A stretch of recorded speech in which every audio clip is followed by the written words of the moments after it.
Wagwan Two Tone Podcast. Ladies and gentlemen, we're here live with the scientist, aka DubMaster, Mr. Hopeton Brown. Scientist is a legendary recording engineer and producer who rose to fame in the 80s, mixing dub music as the scientist. What's really cool about you, sir, is that you're a protege of King Tubby, one of my favorite dub masters, and you pretty much pioneered the genre in the 70s with Prince Jammy, Bunny Lee, and Philip Smart. Welcome to the show. Thank you for coming. I'd like to make a couple corrections, though. I Okay. don't put that. I don't know who put that myth out there, but Oh, I'm okay. a self-taught electronic engineer and studio engineer. I was never taught by Tubbies. Oh, really? He Okay. he gave me a wonderful opportunity that served me a lifetime, but I'm self-taught by everything. I respect your craft even more. So you will say you did everything yourself, and Tubby was just an added addition to the flavor of the scientist, Dubmaster style. Yes, he was an inspiration of me. As I say, he gave me a wonderful opportunity that serves a lifetime that I could never repay him for. He just Mm. threw me in the studio. I basically was not coming to the studio. I was the one running the studio. But just to clarify that, I'm very thankful for the opportunity. But I'm a self-taught electronic engineer. I'm a self-taught studio engineer and all the different professions that I happen to master. Scientist, Yeah. when you started mixing, was it just inspiration or was you assisted by ganja? Because many people listen to dub music. When you're Um, mixing, are you mixing with ganja additive or you just mixing straight on your own? when I was hanging out with a beer and cigarette crowd, they were leading Mm. me down the wrong path of life.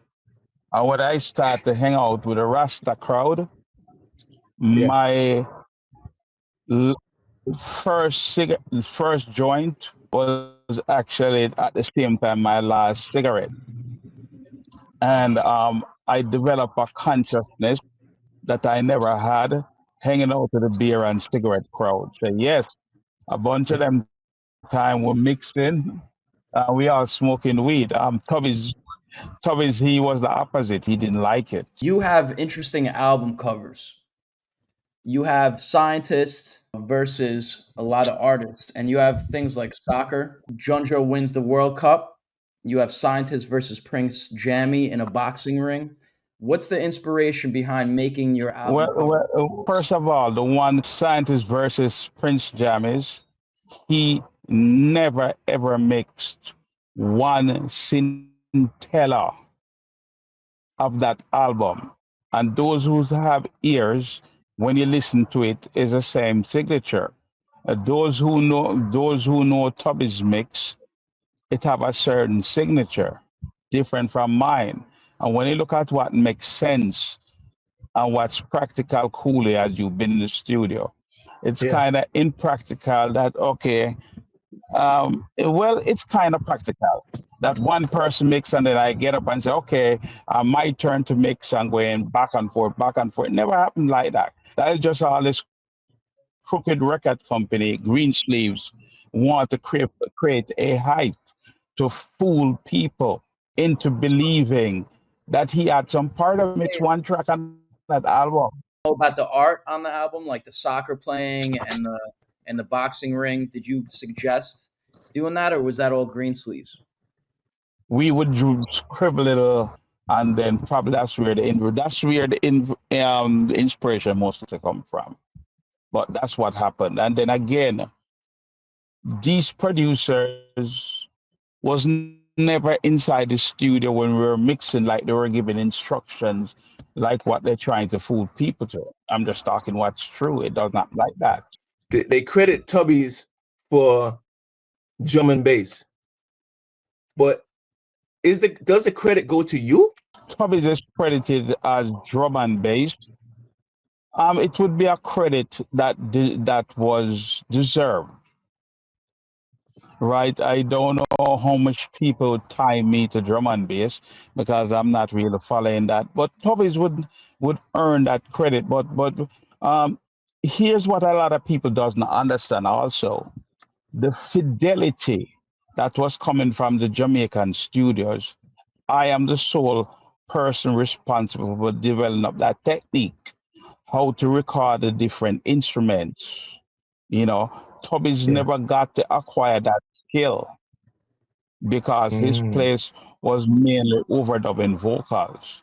So that's what I brought to the table. How to record the instruments, them to get that big fat drum sound, drum and Mm. bass, and the Yeah. different elements that I brought to it. And not to sound like I'm bragging, a lot of people like it, just like a lot of artists. A lot of record companies turn them down. They had turned down the Beatles at one point because it didn't fit into their record companies in the past. They had Okay. turned down people like Shaggy and they had turned down people like the Beatles Okay. because what they were doing were quite different from what there was accustomed to. When I was doing all that stuff, it was unorthodox. And when I was developing the different recording techniques at Studio One, it was unorthodox because everybody was taught to record flat without no equalization, no processing. You just throw the drum in the mic inside the kick drum, no Mm. special positioning, nothing like that, no special dampening. So that was the thing of the norm. They came up with the musicians came up with great compositions, some of the greatest, but everyone was still learning. The technology or the way to record wasn't as the best at that time.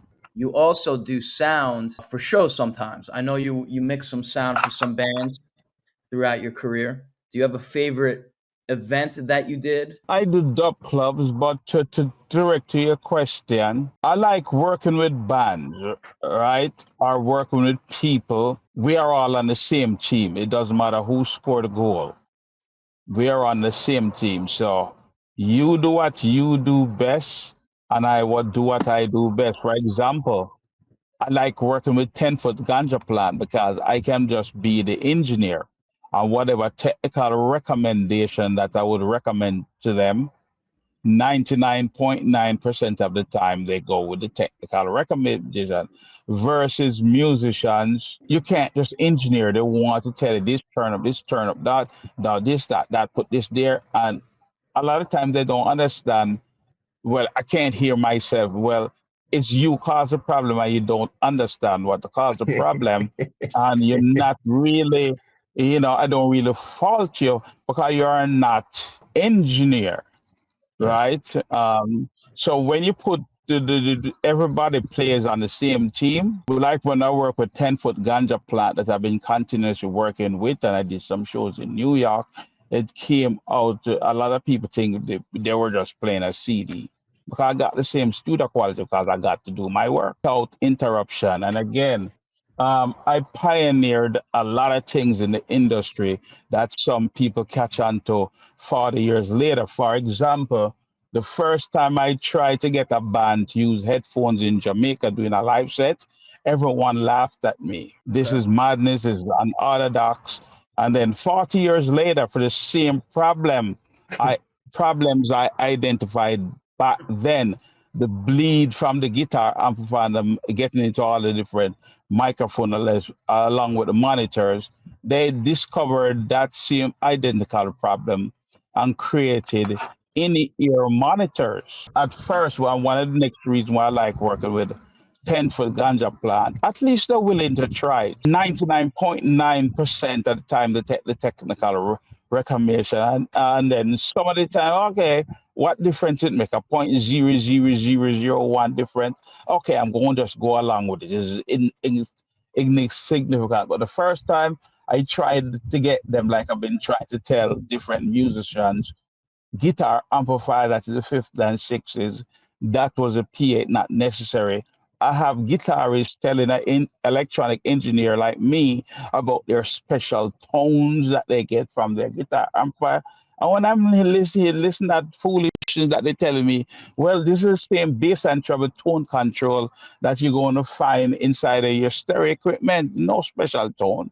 So 10-foot ganja plant, they tried it. Everybody heard the difference. Guitar amplifiers is really messes up the sound, and you don't need it. So now, because they see the proof for themselves, they now want to go along with it, and they don't fight me on these technical matters. That's why I like working with these type of musicians. We all can just do our job and work on a team. Did you ever get in a fight with a band who didn't want to listen to you? Oh yeah, a lot of time, because even in Jamaica, um, you find when I just start recording, all the no-name musicians who just want to record, they don't care. They're willing to take the technical recommendation, so they start sounding bigger and fatter than the guru's name brand musicians. They start sounding better, fatter. They hear themselves sound bigger, fatter, better, more clarity, because they just allow me to engineer. I allow them to play the music. After the so-called big name gurus heard that these smaller guys sounding better than kick drum, some more powerful drums, everything. So then after a while, they're willing. If you tell them, hey, you want your instrument sound like that, tie the rope around your neck and jump over the bridge. It's like they're willing to now try. So yes, sometimes I got into fight for arguments, which I try to avoid, with musicians telling me, for example, one famous musician, he continuously wants to sing with a mic at his chest. I try to explain to him, when you sing with a mic that low at your belly button at your chest, then you have to turn up the microphone more than necessary. And then you write into feedback zone. So this is a position you need to be on the mic with your lips almost touching the mic and maintain this position. And you have to go through hell. And he been telling you the verbal nonsense. He been singing like that since he been 2 years old. And he got many hits just like that. And then he complained at the same time he can't hear himself because he's using the instrument incorrect. And then when the engineers try to show him, he doesn't want to listen, because a bunch of these artists believe they just can't be the artists. They're telling the engineers, somebody like me who design the equipment for them, the best way how to use it. So yes, some musicians want to argue down technical points that they don't know anything about. I heard you just say that you like working with a team, right? You're a team player. Yeah. That's what I got from the conversation about you and the 10 feet ganja plant. But when I come to a scientist show, I don't want to see nobody but scientists on the board. That's me personally, because I'm into your dub reputation as the DubMaster. I don't want to hear nobody. I don't want to hear nobody. I don't want to see nobody. I just want to hear scientists. And this is me as a dub fan. This is me just as a dub fan. I'm gonna burn a spliff if I'm burning a spliff. I'm gonna burn a spliff and just hear scientists mix that thing all night and everything nice. I don't want to hear other artists come on the microphone and talk. I just want to hear scientists do the dub things that scientists does. Why we love you so much. That's why we love you so much, scientists. We love you for that. We appreciate that you bring other artists, but I just scientists we want to hear that night, and nobody else, not even myself, I don't want to hear. I just want to hear scientists. And let me just send an apology to you for the show. But that is the reason. Are you alone, I want to hear? Yeah, well, thank you for the compliment, but honestly, to God, when it's just me alone up there just mixing dub, after the third song, I get bored. Like the time when he did that show with me in New York, he wasn't there after the first show, and I get bored. I personally get bored. Everybody was hanging on you every mix. I get bored, and I get bored. As a result, I get bored. It compromise my performance. Okay. That's why I love having somebody. I did a show with Sister Nancy. I could have do it by myself, but I get bored after the first song, just mixing dub. This is on the mic. Yeah, you can do the A side like what you did, and then we can slip into dub back and forth if that's what people want to hear. But me personally, every show that I'm doing, I don't want me and by myself, because guess what? The same dub albums breathes new life into it when I have like a different artist on it that people never heard before. So I personally, just a personal thing, I get bored after the third song just mixing just dub. What made you get into dubbing out songs? What popped in your head like this needs? You're one of the first people to do a remix. You're the guy that said, "Let me remix this song." So what made you say, "I'm gonna dub it out"? Well, as I said, I got inspired by King Tubby's when I was learning electronics, building amplifiers, and I got to introduce to Tubby's by my neighbor who lived on the same street with me, Michael Clark, and he turned me on to King Tubby's Roots Up Dub. The opportunity to meet Tubby's through an ex-friend, Andrew Francis, that was doing the welding work on Tubby's house, the grill that you see. And I got introduced to Tubby's, and I've been there as a young engineer, young electronic engineer, picking Tubby's head. And he said to me, son, look here, stop smoking that thing. It's making you crazy. You're talking to me about moving faders and all this nonsense. And 40 years later, it became a reality. So Tubby's Roots Up Dub undoubtedly had an influence on me. He gave me a wonderful opportunity when I visited him, just buying transformers and parts to build my amplifiers. And he gave me that opportunity. So that's what inspired me. How did you get the name Uncle Sci-Fi? Oh, you're going way back to what, Miss Catherine Tobias?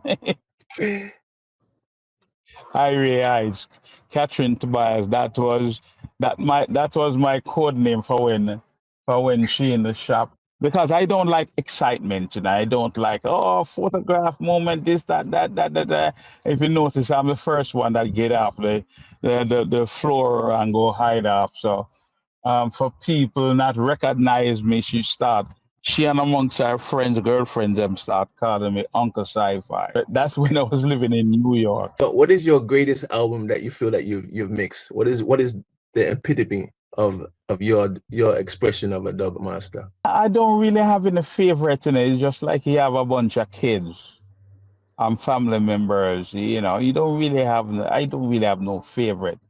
To be honest, some of them bring back nightmares, bring back a Cool. deja vu. Here's what, man. It's happening right now as we speak. Some young kid who just wants the glory to go record, don't know what they're doing, and some unscrupulous lawyer and producer is making them sign and do things that they don't know about. And when you talk to a bunch of different artists, they will tell you the exact same thing. They didn't know what they was getting into. They believed the music business was just a hobby, and they didn't understand that they could make money from it, and they got ripped off. So with me, with some of these albums, when I hear that, oh, yeah, I remember this producer. He was a friggin' asshole and difficult to deal with and want all the cookies for himself. Well, I have some shows coming up again. 10-foot ganja plant. I'm going to the UK to do a series, the UK and Europe to do a series of shows. If you've been following me online on Facebook, I've been revamping a bunch of old classics because I heard the weak points. Some people, and to me, it sounded normal back at those time because I didn't know any better. So after I developed my experience, I know how to really get the drums and the instruments to sound where they sound. I've been repolishing, remixing a bunch of them.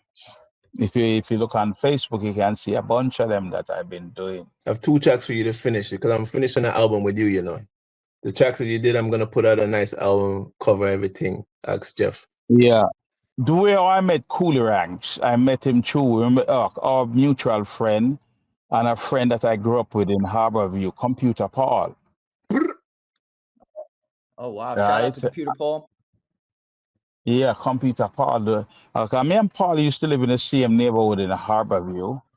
And we were just kids running around, never think anything much of the music business or how we going to influence the world. Wasn't thinking nothing like that. We're just innocent kids. So big shout out to Computer Paul. I think he brought you by that way, Bravo Studio. No, by his house, I was his protege, man. I used to stay by the house and just go in the studio and just record in the studio. Then we went to Bravo, but we was in the house first and then we went to Bravo. Okay, but that's where I think I probably first met you. I had my experience living in Brooklyn. When I was working in Brooklyn, I was working with Don Juan Studio in See, out of Don Juan Studio, and that's where I first met Shaggy and started to record him from back in those time. And me and Computer Paul did a few recordings there, and uh, after a while, I left in New York. I met you in Hermosa Beach at Studio 637. Do you remember that? The, the one you mean the one that where I built those monitors? Yep, I was there when you were building the monitors, and I walked in. You were literally like making the monitors for the studio. Yeah, well, I think they're still there, but not by the same owners no more. But here's what I want to also point out. One of the things that's holding us back in America, whenever corporations get into anything, the only thing they can think about is money, money, money, money, money, and how much money they're going to make. And they don't care what little old lady they squeeze, whose money they squeeze. It's just enough money for them and their CEOs. And at the time when you see a building, those monitors, it was the same mindset of the owner. Money, money, money, money, money, money, money, greed, greed, greed, greed, greed, greed, greed, and is part of the reason I understand he got forced up. But on a technical note, the reason why I designed those monitors is because half of the monitors them in this so-called Grammy winning studio, they're a joke. What? You heard those monitors when I was building them? I heard them. Listen, I'm a video guy, so everything you do sounds good to me. But I want to ask you a controversial question. I have to ask you this, scientist. I have to ask you a controversial question. I heard that it was either at the studio or at a show. Didn't you you got mad at somebody and you exploded the speaker? You turned the That's a volume. rumor. You That's turned it a up. rumor. Exploded. Okay, that's a rumor. That's a rumor. You heard that rumor though, right? They try to do that to try to we call it sabotage me. But what people can say, well, the only time we ever heard a club sound like this with this quality is when I worked there. So do you have to blow up the speakers to make it sound like that's nonsense? No, look at what makes sense. Look at what makes sense. I'm an electronic engineer, right? Yes. That can design, build speaker boxes versus who? And I would say 90% of all who you see at these concerts and mixing records. How much records do you ever make, son? What, none? None. When the last time I checked, it was over 50,000.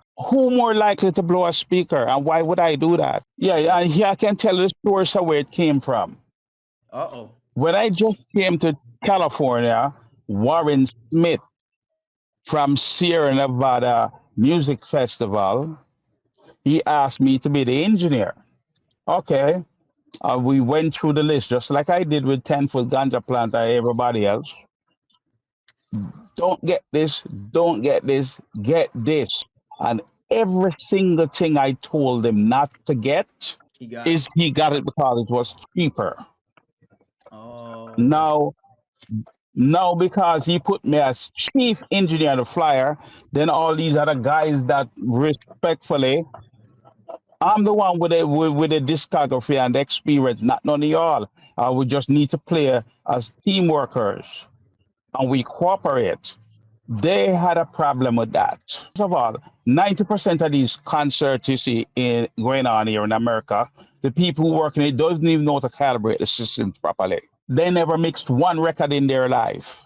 So me now, who has all that experience, they want to bound me to the not. I don't know some of these people who teach in audio engineering even get their jobs to be teaching audio engineering because how much records y'all mix? None. With that compounded, they They felt the right to dominate, and you can't be the chief engineer. And then when you look how much people with my skin color in America doing audio engineering, I know a bunch of them go to the schools to be audio engineers that look like me, but none of the studios in Hollywood hire any of them, and they owe the $20,000-$30,000 student loan. So they all was pissed off with that. So Warren Smith, being the character that he is, was just good enough to put in a small bar for about 100 people. Speakers too small.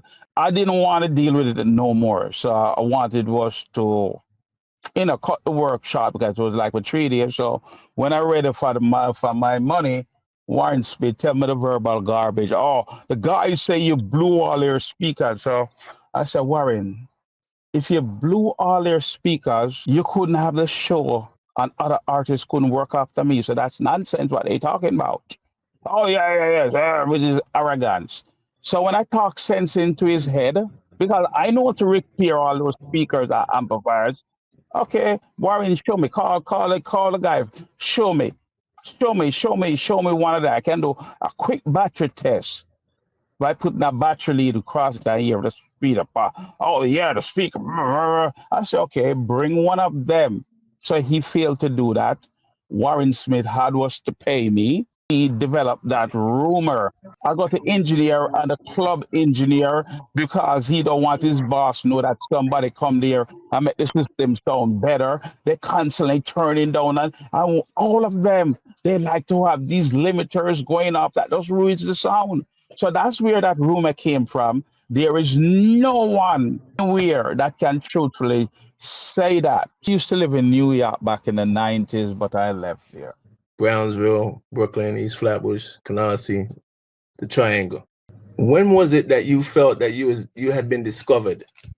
Like, when did it really hit home that you were someone really special in this industry, a mover on making a whole sound or a whole? When did you know you was the man? When did you know you was really that guy? When did it hit home that you, scientist, is somebody special? When I don't look at myself special, I look at myself as a team player and just a person who developed what I developed. But it's when I moved to the United States, actually. Thank God for America. Thank God for the United States for making me come here and live here since the 1985. But after, let me use an analogy.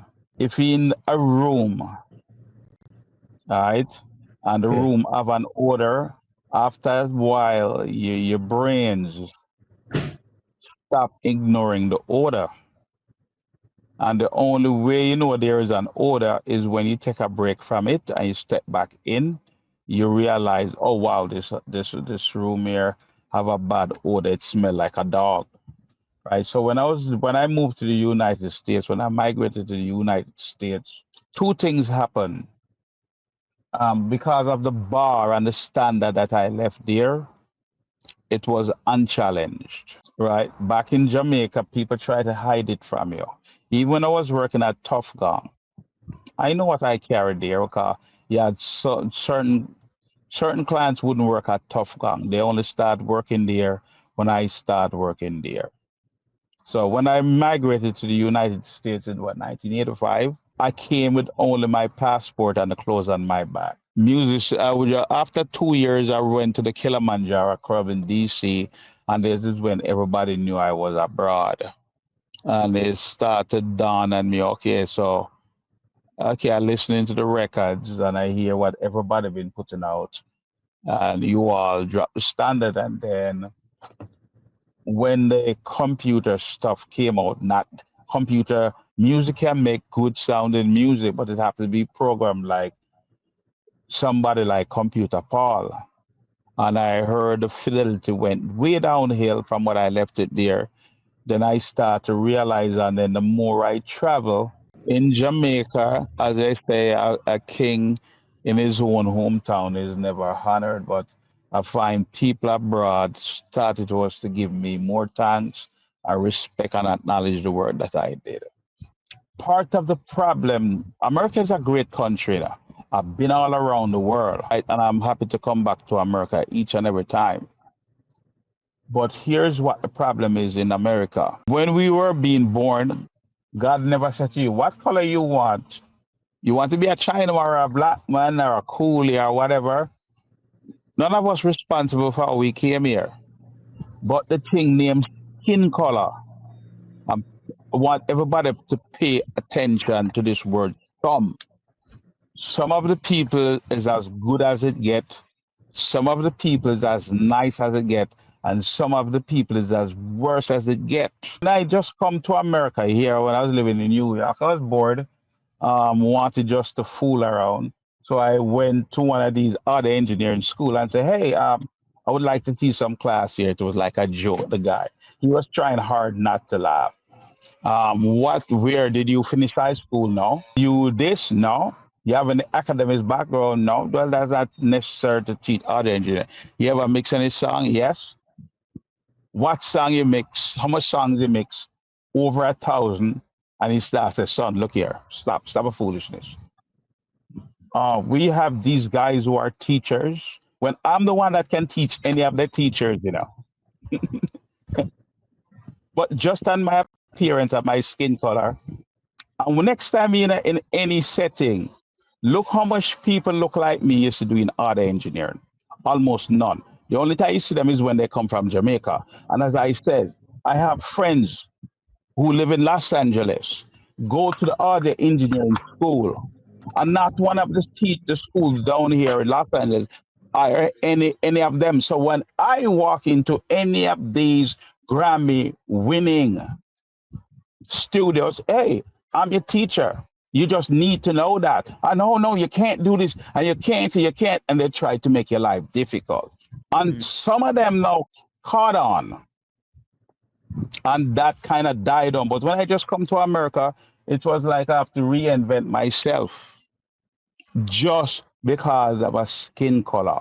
They'd rather to hire somebody else that doesn't look like me, that have one of their preferred skin color, rather than to hire the correct person who has the correct experience and skills. And that is what I went through when I just come to America. The dial that made you so legendary here in America? Well, the unmatched skilled, whether it be reggae, because people think that reggae is primitive music. And oh, I work on rock and roll. Okay, I hear the rock and roll. I hear these great Grammy winning.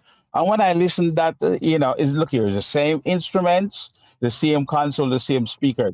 Why is it one kick drum sound have that big power? And why is it the same kick drum, it sound like a powder puff? It's because you don't know what you're doing, but because people got accustomed to hearing that genre of music sound like that, it becomes acceptable. It was the same thing to me when I was before I started working at Studio One.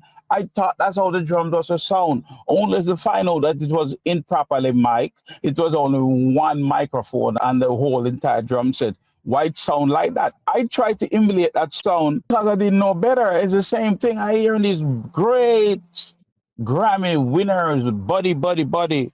Okay. I could do that mix in my dreams. How do you feel about ska music? It's just a different flavor. I like all flavors of music. I like it. I say thank you for coming here, scientist. It's an honor. I don't really get a chance to speak to you, so yeah, man, it's an honor to speak with you and hear your point of view and see where you're coming from and just hear the stories that you've been through. It's humbling. Well, give thanks that here's what coolly. Here's what, as I say, America is a great country, but the skin color and how some people want to push, they'd rather put a dummy in an important job. Mhm. And then when the person who knows best, who have the experience, they do everything, the dummies, because they don't want to be shown up, do everything in their powers to get rid of the person who knows to install an idiot. The reason why you don't have airplanes dropping out the sky every day, and the reason why I get to come at the level that I come, I have to be honest with myself. I would go and do a mix. This don't sound quite right. And I do it over and I would study the mistake and I learn how to avoid the problem. Now, when you're not honest to yourself, being honest to yourself, that's the first rule to make you excel. Right? When a plane have an accident, they study what caused the accident and learn how to prevent the accident. So you have to be honest to yourself. All right. Like when again, working with 10-foot ganja plants, I said 99.9% of the time, they let me do what I want. But that's 1% of the time, or few percent of the time, amen. This is this situation. You know what? All right. I'll be honest with myself. I know when I'm wrong. So that's the first rule. I hope I didn't offend anybody. But if we want to be again, America great again, these are the principles that we all have to adopt. Well, I think I personally relate with what you're saying as an artist myself. I don't put out crappy videos. I only put out videos that look good, you know? I don't just put it out like, okay, I worked for 2 days, I got my money, let's put it out. I actually make sure it only comes out if it's good. So I agree with everything you said. Right. You can't tap yourself on the back and say, yeah, great video, great video. I did it. Only if it's good. Yeah, only if it's good. So yeah, It has so to you're go to the also honest test. to yourself. You're Yes, also honest to yourself. Great. absolutely. Well, thank you, scientists, for the knowledge. Much Yeah, of respect course. to everybody. Bye-bye. Yeah, man, respect. Respect, scientists. Have a great day. Okay, blessings. Bless. Bless.